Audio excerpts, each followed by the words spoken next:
A warm welcome to Disky Talk with Luyolo. If you're tuning in for the very first time, I ask that you please do subscribe and hit that notification bell. If you've been a part of this journey, I hope you thoroughly enjoyed this episode. So, on today's episode, I discuss all things Dstv Premiership action between Kaizer Chiefs versus AMAZULU.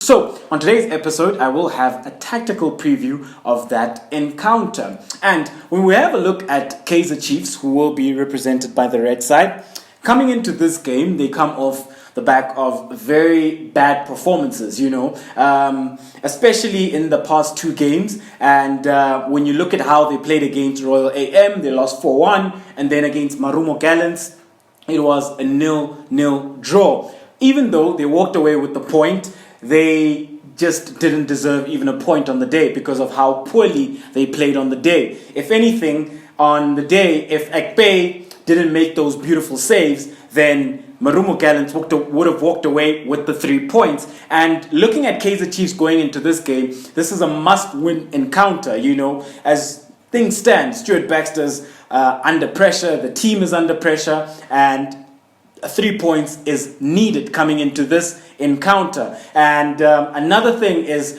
they're looking very thin, in so many regards, in so many departments, because certain players are injured.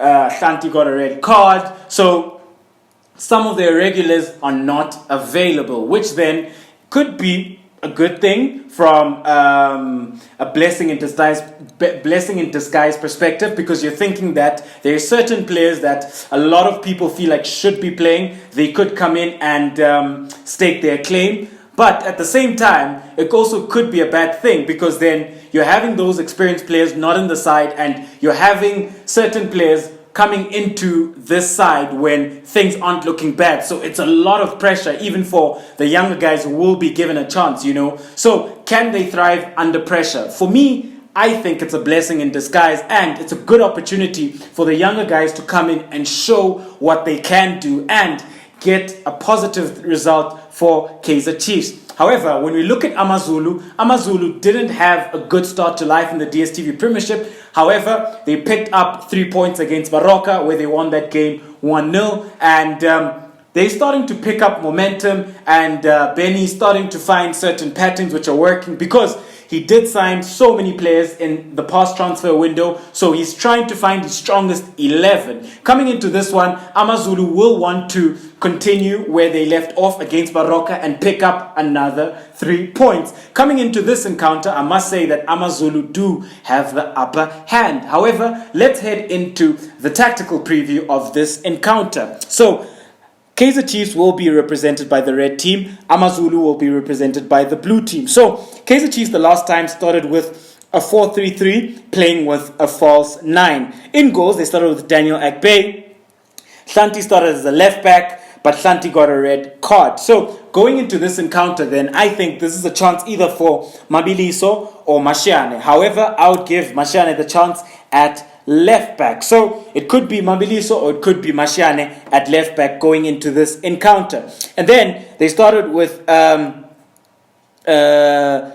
as the left side at centre half, Mato as the right side at centre half, and then Frostler at right back. So going into this encounter then, the worrying thing then is when you look at AMAZULU and you look at how aggressive they can be with regards to box entries. Whenever they look to hit those diagonal or crosses, either for Nduli or Mtembu, whenever they do play with the target man, Kaizer Chiefs have struggled to deal with those type of balls, especially when you have a look at Cardoso and Mato. They've always been beaten with crosses or diagonal ball. So I think that going into this encounter, that's what they're really going to struggle with. And personally, I just don't understand why does Baxter persist with this centre-back partnership when it consistently has bad performances. When other players play badly within the side, they go onto the bench and then they try something new. It's time they try something new even at the centre-back partnership, because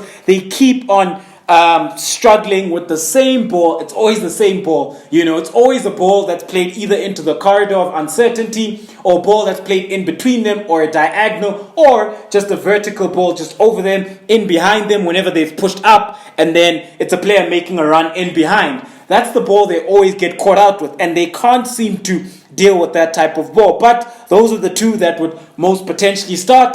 And then at right back, Frosler will most likely continue because they are thin in midfield.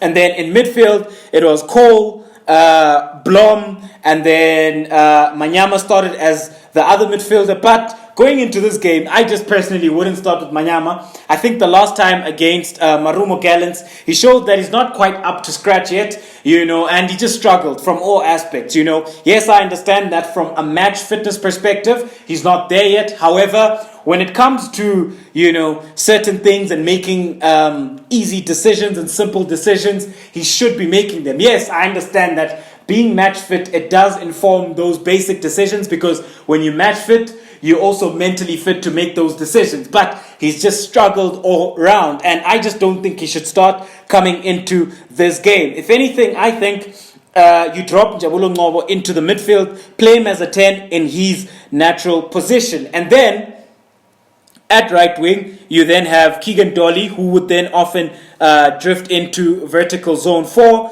into that space, which then allows Frosler to go. Naturally, that's what Frosler loves to do. Dolly loves to come in and institute and assume playmaking responsibility within this right-sided half space. And then off the left, Billiard, and then just start Kambule up front, because they're very thin. So that's who I would start with. Try something new, try something different, have Kambule up front, and I think that's their best possible look going into this one from Stuart Baxter's perspective.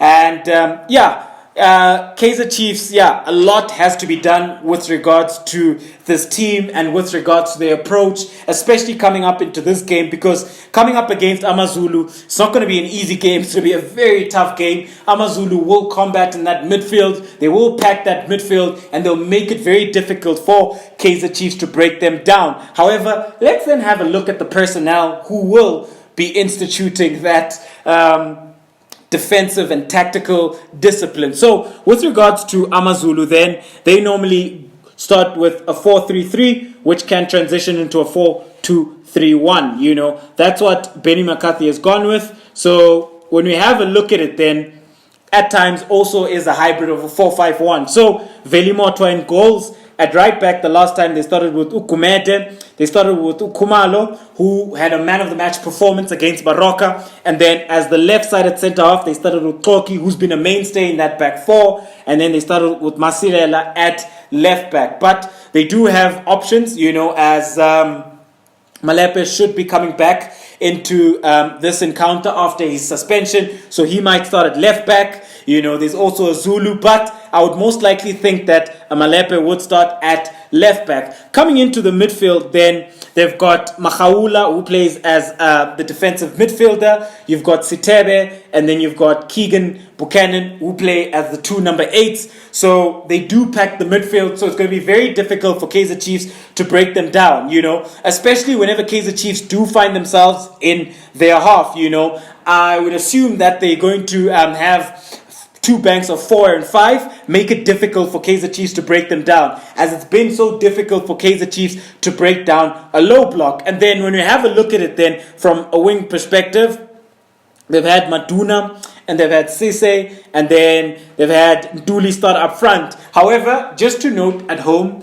AMAZULU do have so much depth within their squad, so there's so many players they could start with. They could start with Kalinge, they could go with Memela. Up front, they could go with Majoro or Mtembu. So this is a side coming into this game have the advantage from a quantitative perspective and a qualitative perspective, because they've got more options and better options in key areas of the pitch. And I think coming into this game, they've got the upper hand. They will look to overload that midfield. And when you have a look at Kaizer Chiefs, how thin they are in midfield, I think it's going to be a very difficult game for a Cole in there and Blom as well, especially when it comes to how do they combat the 3-man midfield of AMAZULU, And coming into this one then, I have to be very honest with you guys and I have to be objective. I think Kaizer Chiefs struggles will continue, and I think if they approach the game in the same way and the same vein they did against Marumo Gallants,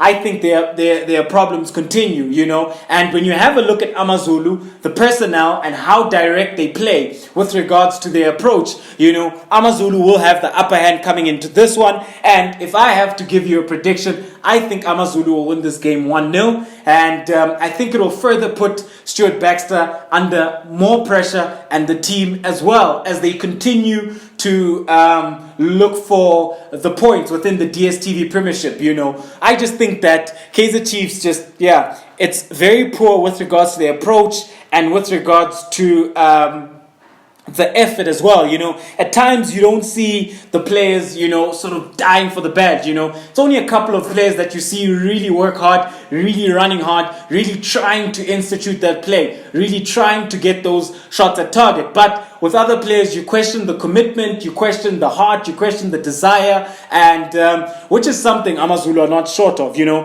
This team, they're gonna fight, they play at a high intensity throughout the 90 minutes, and they're very aggressive. And the biggest point then, when we have a look at AmaZulu, you know, the key man then will be Ntuli, who's going to play up front. And the reason why I say he will be key, because I think you'll bully these two centre-halves in Kadoso and Mato. And the reason why I say that is because they always struggle with the aerial balls. And Ntuli will be the key player for this AmaZulu side.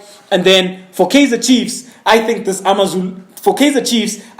the key player coming up against this AmaZulu side, the key player will be Ngcobo, and that's subject to him being played in the correct position, and that is him playing as a 10, being allowed then to dictate terms, and not him starting as a false 9 and then having to come, you know, because then there's no one occupying vertical zone 3 within the zone 14 pocket of space. So very interesting encounter then, but I do foresee AmaZulu walking away with the 3 points here, as I think that they've got more momentum. They are a lot more aggressive with regards to how they create chances, you know, because they've been creating a lot of chances, they just haven't been putting them away. However, that doesn't happen for too long. Eventually teams start to put away their chances, and when you look at Kaizer Chiefs, they've had a poor defense, and they've struggled with regards to aerial balls, with regards to crosses into the corridor of uncertainty and diagonals. That's what AmaZulu will do from an offensive perspective. Whenever they do look for Ntuli or look for Mtembu or look for Majoro, and I think that Kaizer Chiefs will struggle. So thank you very much for tuning in to yet another special episode of Diski Talk with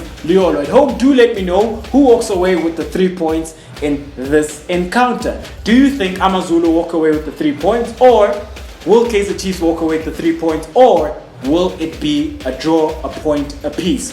Thank you very much for tuning in to yet another special episode of Diski Talk with Leolo. Signing out.